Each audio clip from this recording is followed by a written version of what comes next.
Severoatlantická aliancia zrejme pokročí vpred v urovnávaní citlivých vzťahov, ktoré stále panujú medzi ňou a Ruskom. Je to jeden z cieľov, ktorý si pred seba postavili ministri zahraničných vecí členských štátov NATO na dnešnej schôdzke v Bruseli. Aliancia prerušila vzťahy s Ruskom minulý rok v lete. Dôvodom je spôsob, akým si Moskva počínala v konflikte s Gruzínskom. Niektorí z ministrov, ktorí do Bruselu prišli, majú pozitívne pocity a voči oživeniu vzťahov s Ruskom sú optimisticky naladení. Aliancia má však 26 členov a každý sa chce k problému vyjadriť. Medzi tých, ktorí vyzývajú na opatrnosť, patria pobaltské štáty. Mocnosti sú však naladené ústretovejšie. Treba, aby aliancia obnovila vzťahy na úrovni Rady NATO-Rusko. Rusko potrebuje Západ rovnako ako Západ potrebuje obnovenie vzťahov s Ruskom.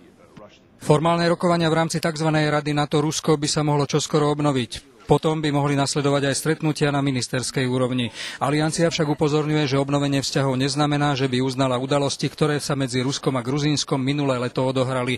Navyše, aliancia sa v Bruseli postavila na stranu Gruzínska. Chceme pokračovať v politickej i profesionálnej pomoci Gruzínsku, aby mohlo čeliť problémom. Samozrejme, naša podpora sa týka aj otázky suverenity a územnej celistvosti Gruzínska. Vzťahy medzi Európskou úniou a Gruzínskom sa prehlbujú. Je to aj zásluhou donorskej konferencie, ktorá sa zaručila, že Gruzínsku poskytne 500 miliardy eur po jeho konflikte s Ruskom.